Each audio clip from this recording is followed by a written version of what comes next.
Hey guys, just wanted to give you guys a quick run through of some basic drifting search pattern information on our boat and do a simulation using the radios with the United States Coast Guard and actually running a Victor Sierra and a expanding square.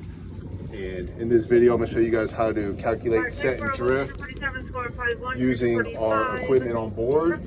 And then at the end of the video, I'll show you how to manually come up with the set and drift for your final, so you can relay that information to the Coast Guard so they can give us better honed in information with accuracy. So first, I'm going to show you the equipment on the Raymarine. So we would pull up on scene. We would tell the Coast Guard our weather and our conditions, such as Fireboat 60's on scene of the CSP, which is the commenced search point. We have light to moderate chop, light chop, no chop. We have a 5-knot wind from the southeast.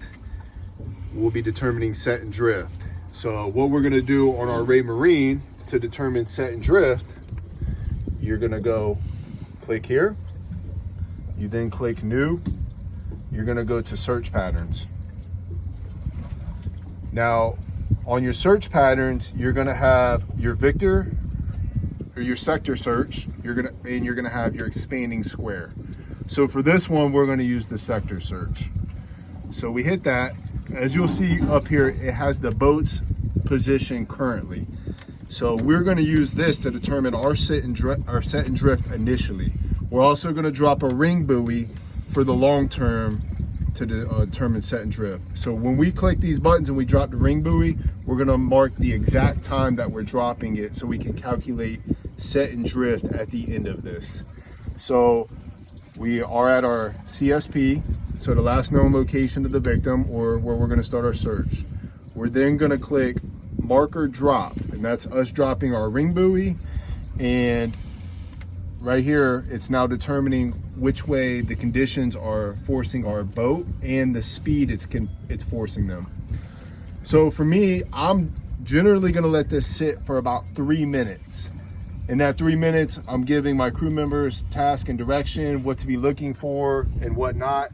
So when this hits the 3-minute mark, we're gonna go ahead and hit drifted position. If you hit it too soon, it's gonna stop it and it's gonna get your set and drift. But for the video, I'm gonna go ahead and hit it just to speed things up.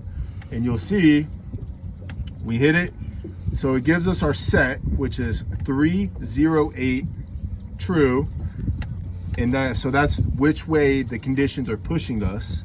And it's giving us our drift, which is the speed at which it's forcing us. So right now we're at 0.4 knots. So the conditions aren't really forcing us too much. But if something's been missing for a long duration, you may have to deviate your CSP due to the conditions, such as if we were drifting at 1.5 knots and the person's been missing for an hour, we could be 1.5 miles off their new current search point. So we got that set up. Now, what I would do is come back around.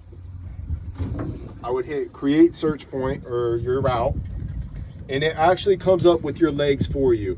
And we're gonna be traveling these legs at 6 knots and 1 minute legs. You do 6 knots because every leg you're traveling 1/10 of a mile or 200 yards. So we'd come back around and we would find our ring buoy, and that's when we would start our search pattern. All right, you can stop.